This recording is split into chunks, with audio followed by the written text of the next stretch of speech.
Les origines. Pour conclure cette émission, on remonte aux origines, toujours avec Jean-Luc Lemoyne et Olivier Pouls. C'est maintenant avec vous, David Kesselopsch, puisque vous nous racontez les origines des M&M's. Des M&M's, les M&M's, ou plutôt, comme vous le disiez, jusqu'à il y a très peu de temps. M&M's. Voilà, mais vous avez complètement changé maintenant. Oui, vous avez appris, à le prononcer. Quelle est la principale caractéristique, messieurs, des M&M's par rapport à d'autres types de choses chocolatées? Sont toutes couleurs.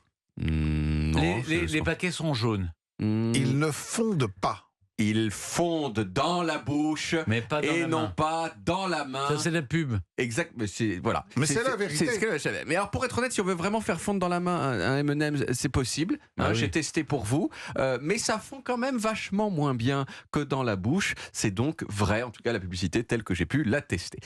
La préhistoire des M&M's, c'est ce qu'on appelait les crottes de lapin. Les crottes de lapin, c'était des bonbons nés au XVIIIe siècle, au moment où le cacao a commencé à être utilisé pour faire des friandises.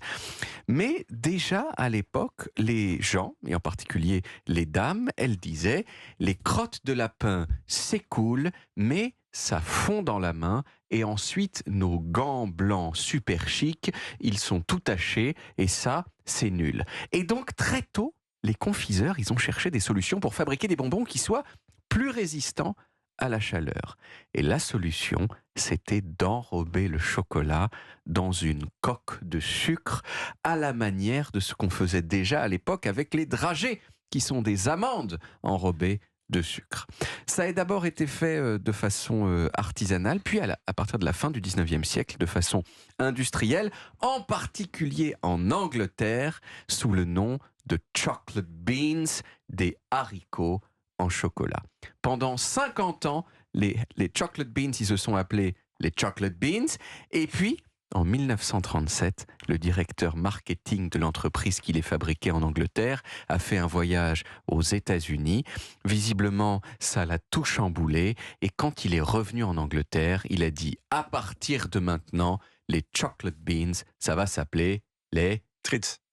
Les Smarties. Ah, les Smarties, voilà. Sans que personne ne sache aujourd'hui pourquoi il a choisi ce nom Smarties. Ça sonnait bien. Voilà, smart, ça veut dire intelligent en anglais. Je vois vraiment pas le rapport avec le fait avec des bonbons au chocolat, mais c'est ça qu'il a choisi. Les Smarties, ce sont, qu'on le veuille ou non, les ancêtres directs des M&M's. Mais alors, et l'histoire des M&M's, bâtard, vous allez me dire, eh ben j'y viens. Vous connaissez la marque Mars? Bon, si Mars s'appelle Mars, c'est à cause de son fondateur qui s'appelait Frank Mars, qui a créé les barres chocolatées qu'on appelle Les Mars. les Milky Way, voilà.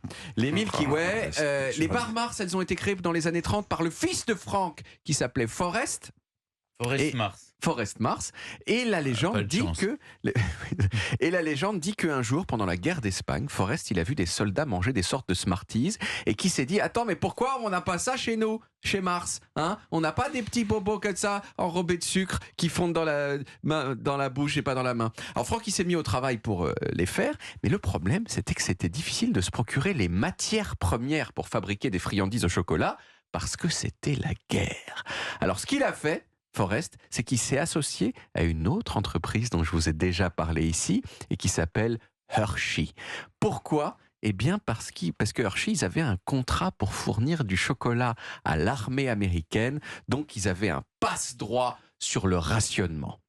Le type avec lequel Frank Mars s'est associé, il s'appelait Bruce Murray. Frank Mars, Bruce Murray. M&M. Exactement, M et M, comme vous l'avez dit très souvent, Stéphane M et M, bam, les M&M's étaient nés. Ça, c'était en 1941 et au départ, ces M&M's, ils étaient exclusivement réservés aux GI américains qui pouvaient comme ça conserver du chocolat dans leur ration, sans qu'ils fondent. Et ce n'est qu'après la guerre que ça a été disponible pour le grand public. Alors vous allez me dire, mais David, les M&M's, c'est pas juste du chocolat avec du sucre dessus. c'est cacahuètes à l'intérieur, parce que vous parlez oui. un peu comme ça souvent. Eh bien non. Eh ben non. Surtout pas- Stéphane. tous.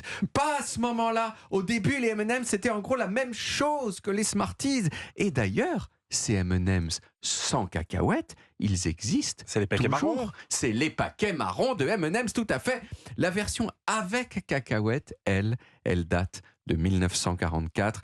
Et c'est celle que je vous ai apportée aujourd'hui en quantité complètement folle. Regardez-moi ça. J'ai 8 paquets entiers de M&M's. Je vous en donne un à chacun. Un à Olivier Pouls, un à Jean-Luc Lemoyne, un à Stéphane suis Bern, faible. qui n'était pas très attentif, mais qui l'a reçu quand même.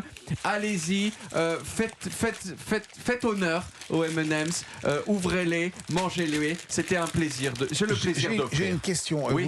Vous qui le connaissez tout sur ce produit, est-ce qu'ils ont tous exactement le même goût ou est-ce qu'en fonction de la couleur, on a un goût légèrement différent? Ils ont tous exactement le même goût, ce qui n'est pas, si vous vous souvenez, le cas Oui. des Schtroumpfs. Voilà. Les Schtroumpfs qu'on a goûté ensemble lors d'un test à l'aveugle avec Clémentine Portier-Kaltenbach et Olivier Pouls. Le grand Schtroumpf n'a pas le même goût que le Schtroumpf normal, qui n'a pas le même goût que la Schtroumpfette. Il fait plus vieux. Il fait voilà, exactement. Mais pour les M&M's, c'est le cas. Alors, cacahuètes 24%, enrobé de chocolat ou lait 48% et dragéifié. Ingrédients sucre, cacahuètes, pâte de cacao, lait entier en poudre, beurre de cacao, amidon, matière grasse de palme, hein, Oui. Et ça, sirop de glucose, lait écrémé en poudre, émulsifiant, Que des bonnes lécithine de soja, lactose, stabilisant, gomme arabique, Ah, moi, c'est- matière grasse de karité, matière grasse du lait, dextrine, colorant, Ouais. agent d'enrobage, Excusez-moi, cire de il s'est donné carnauba, un mal de chien à faire la huile publicité. de palme, huile de palme. Moi, ce que je sel. préfère, c'est l'huile de palme, l'agent d'enrobage et l'émulsifiant. C'est vraiment mes ingrédients préférés. Est-ce que vous pouvez en prendre un, juste le lancer Non. en l'air et l'attraper avec la bouche? Non, je peux pas. 524 calories au 100 grammes quand même. Ouais, Voilà. ouais, ouais. Oui. Bon, mais si on devait manger que des bonnes choses, ça va, c'est un plaisir coupable, Mais c'est un bon, vrai et on plaisir. mourra plus jeune, mais on mourra après heureux après avoir joui dans notre bouche. Eh bien, Sur la phrase du je jour. vous laisse profiter de la vie, David.